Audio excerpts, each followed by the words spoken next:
Breaking news! High schoolers have once again proven they are the most dangerous creatures on earth.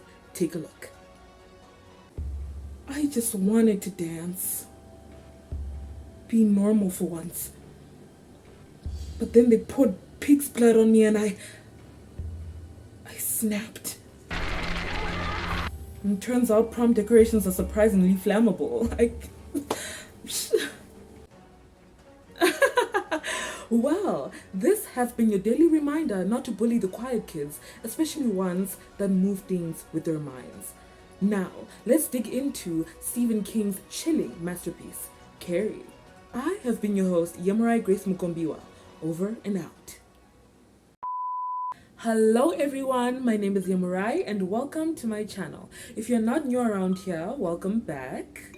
For today's video, we are diving into Stephen King's humble beginnings and his most iconic novel, Carrie. This is the book that taught a lot of people not to bully the quiet kids or not to bully people in general, because you'll mess around and make fun of the wrong person. Someone who will teach you a lesson that you will not live to even remember. So yeah, we are diving into this book, guys. This is going to be a wild ride through prom night, high school drama, blood of all kinds, of all sorts. Very bleak, but yeah, let's get into Stephen King's Carrie. This novel is about Carrie White, who is an outcast and she is bullied by her peers in high school, and she is ultra bullied by her ultra religious mother at home. So it's like a double whammy. This girl cannot catch a break. Ultimately, this does not help her social life. She has no friends at school, at home. She has no family aside from her mother, who treats her like garbage. Carrie also has a little secret. She can move objects with her mind. She's telekinetic, but she doesn't know how to control it. That is until prom night rolls around and, well, things take a very dramatic turn. Prom night is not the dream night it's supposed to be, okay? It's more like a nightmare with a lot of blood. When you actually look back on it, the fact that we started the book with blood, we ended the book with a lot of blood. So foreshadowing, full circle, I don't know what you want to call it. What makes this book captivating for me, and probably a lot of other people, is how Stephen King builds tension. You feel every second of Carrie's humiliation, every insult that is hurled at her. You feel like it's being, hurled at you. And when everything just builds up to that prom night, it's like a beautiful payoff, but it's also like a punch in the gut. You don't know how to feel. You don't know whether you should root for Carrie or be like, damn girl, slow down. But when I was reading the book, I was 100% on Carrie's side. Now, let's talk about the book's structure. Carrie is divided into two parts, no traditional chapters. The first part is called Bloodsport, and the second part is called Prom Night. I think Stephen King did this to add to the urgency of wanting to get to the summit, to the high point of the story, and to also add to the chaos, like, not knowing what to anticipate at each corner. The first part, Bloodsport, sets up Carrie's backstory, how she's treated at school, how she's treated by her mom, and you can really feel how isolated she is, how lonely she is. I definitely felt how sad she was and how much she just needed someone to be on her side, someone to just call friend, someone to talk to, someone to be a girl with, The second part is where things get wild, okay? As we hit prom night, the tension, the build up, as you flip the pages, you're like, did someone die? Did Carrie kill her mom? Like, you just ask yourself, like, oh my god, what's gonna happen? Like, it's like Stephen, please stop playing. Like you, you playing with my emotions, and I don't like it.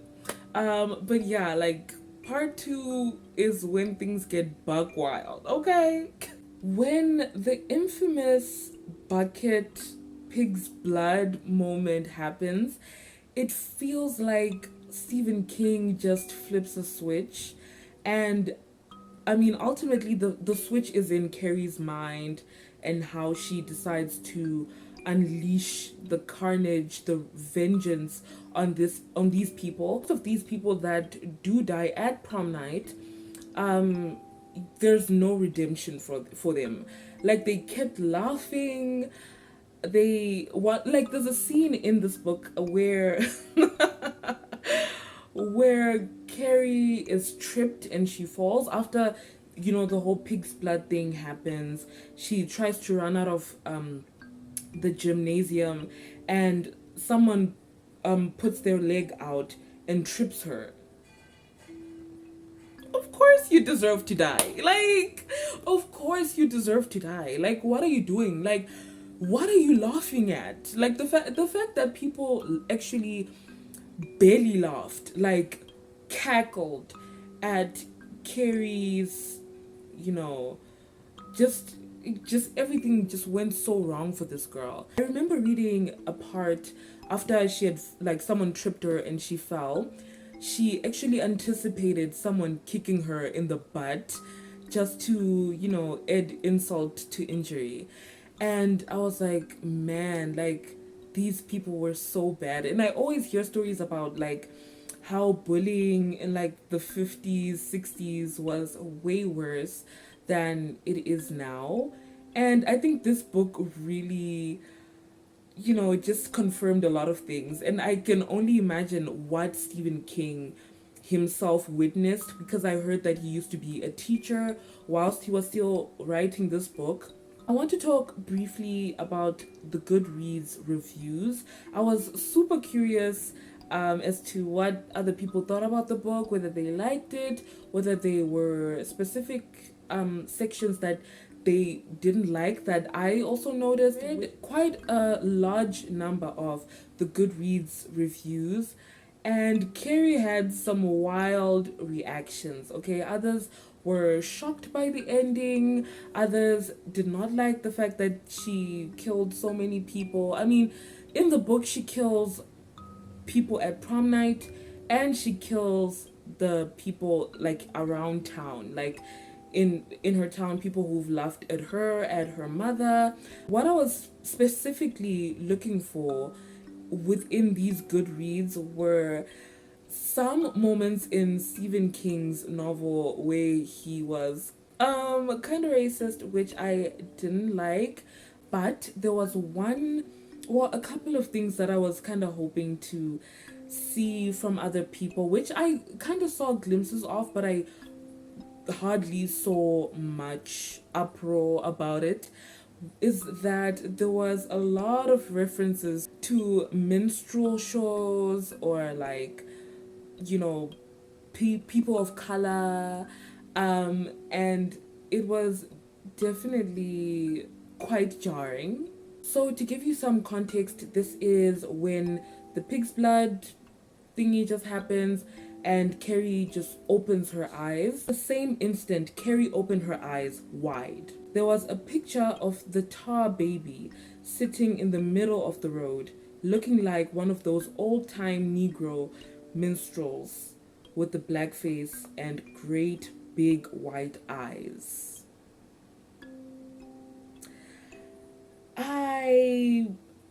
I was taken aback. I had to, I just had to close the book and say a little prayer and be like, thank goodness people don't write like this anymore. Oh, I hope people don't write like this. Oh, I hope that I don't come across something like this. Another thing is he uses some homophobic slurs.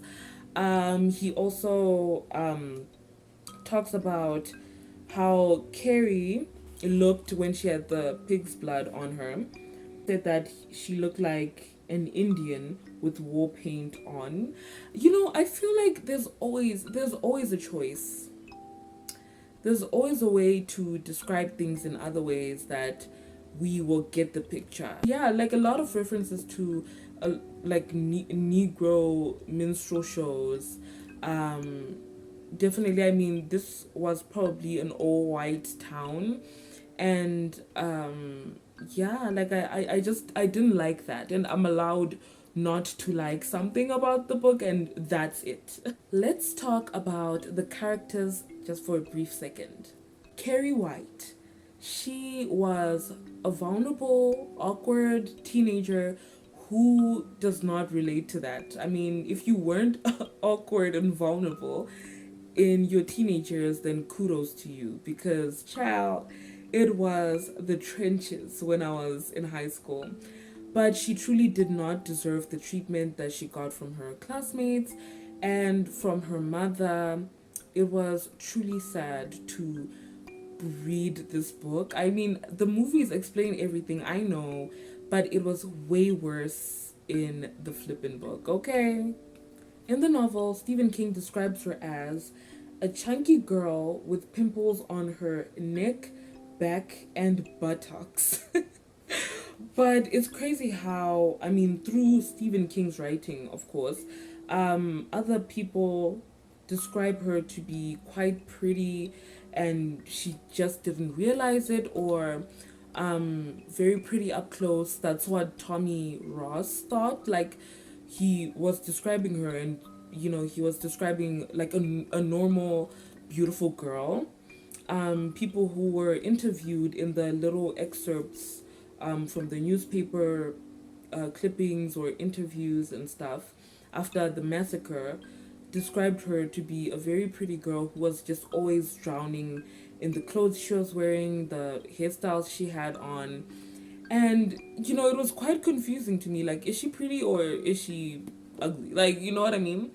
But very great choice to have Sissy Space Stick, because she was one gorgeous Carrie. Okay, I mean, with all the movies that I've seen with Chloe Grace, and I'm not so sure who the other one was. Wait, let me briefly check.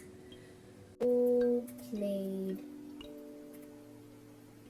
who played Carrie?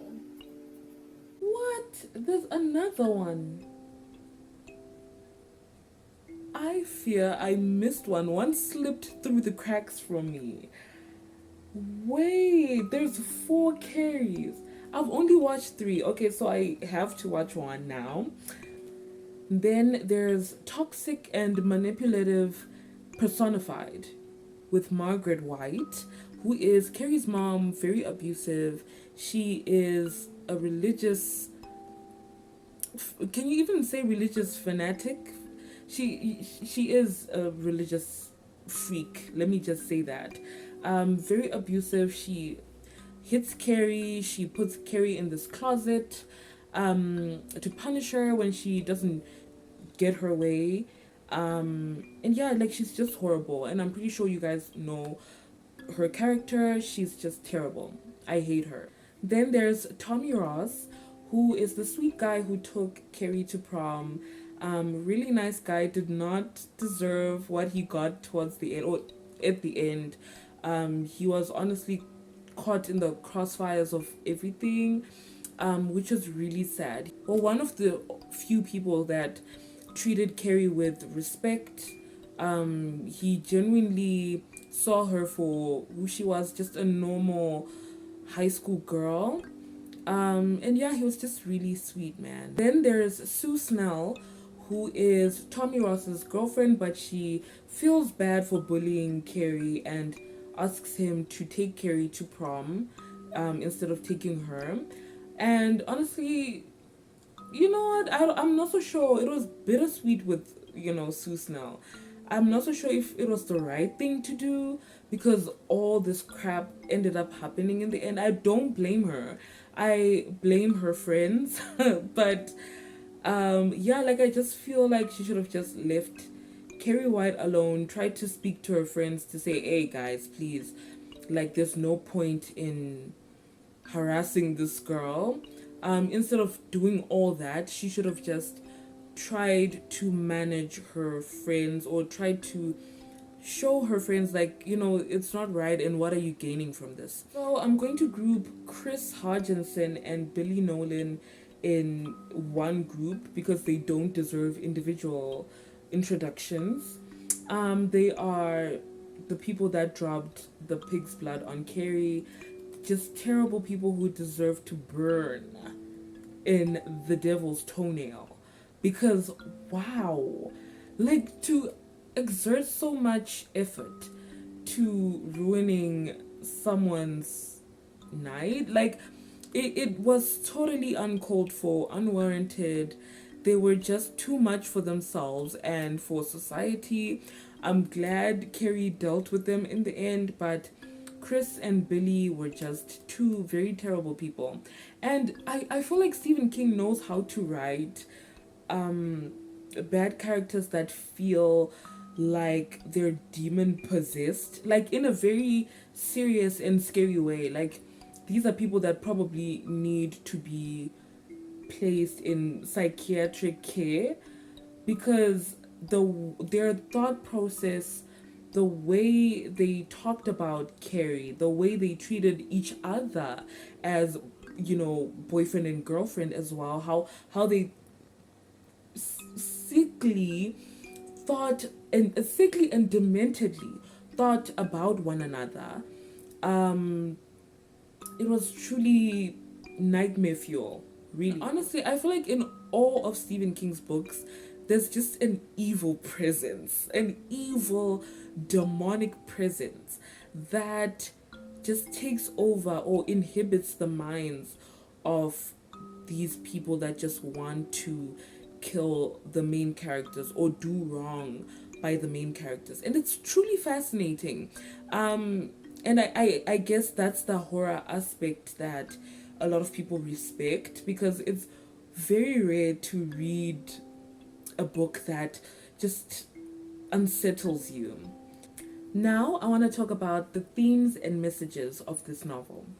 Carrie is all about isolation, revenge, and the dangers of bullying. And for me, I feel like Carrie's telekinetic powers are sort of a metaphor of how all that pent up anger and hurt can explode in dangerous ways when pushed too far. Additionally, it's also about the damage people can do when they manipulate others, whether it's Carrie's mom or the kids at school who think that they can get away with humiliating her.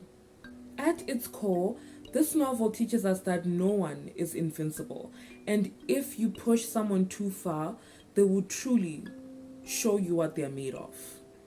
A few standout moments for me were prom night, not the carnage, but the moments before when Carrie was taking her time to do her hair. She was all excited that this boy is coming to, fetch her. They're gonna dance the night away. She was wearing a beautiful dress. In the book it says red dress. Foreshadowing. But in the movies it's like this lush, dreamy pink number, and she looks so good. It's like a slip dress, yes. It's borderline lingerie, but it's like a nice nightie, it's so girly, so cute. She does her hair real nice. Makeup really subtle, but highlights her beauty. But it was those moments when Carrie could just breathe and just be a normal girl, just going out to dance the night away with her friends, getting a little bit of attention because she made her own dress. I mean, how many people can say, they've sewn their own, clothing? The fact that she had so much to offer, I feel like that's what that scene meant for me, that she had so much to offer the world, yet there was this sickly feeling that it was going to be dashed away from her. Another moment that truly stood out to me, and I don't want to say a lot of them because this book is really good. Like, if you wanna really read it, I don't wanna spoil it for you, but another moment that really was quite gut wrenching, but honestly, I thought she couldn't have done it sooner. Was the end scene when, like, after the carnage, Carrie went home to be met by her mom, or met by surprise, by her mom, who tried to kill her. Stabbed Carrie, and in turn, Carrie ended up killing her.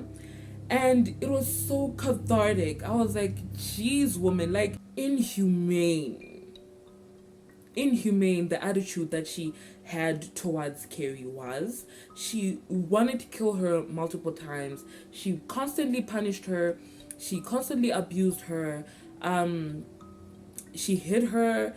She emotionally abused her. It was such a relief when Carrie did us all a favor by getting rid of that woman. My sisters asked me, like, what were my general thoughts about it, and I said this was a brilliant horror story at all angles, but generally it was so sad. I mean, one, Carrie's treatment throughout this whole book was unwarranted, uncalled for, and just downright inhumane. You could definitely feel the weight of her isolation as you read the book. Her telekinetic powers were the one thing, her one saving grace that allowed her to take control back, but at such a high cost. The ending makes you think about revenge, justice, and whether someone like Carrie could have had a better life if things had been different. This is a tale of someone who's been pushed to the edge, and the sad part is that we all know someone who's been treated like Carrie. Another part that I forgot to talk about in the beginning of the book is how the book alludes to the fact that Carrie is not the only one in the bloodline or in the family line that had these powers. It sort of insinuates that Carrie got it from her dad's side, so her grandma could, it had these telekinetic abilities. And I thought that was just so cool. I thought that maybe if Carrie had some family members in her life, that things would have been better for her, but she didn't have any access to anyone. That is my review of Carrie. If you haven't read it yet, I highly recommend that you do. Just be prepared to have your mind blown. Leave a comment below with your thoughts on the book, or better yet, tell me all about your favorite Stephen King novel. And please don't forget to like, comment, and subscribe to my channel for more bookish and movie-ish content. And I will see you guys in the next one. Bye.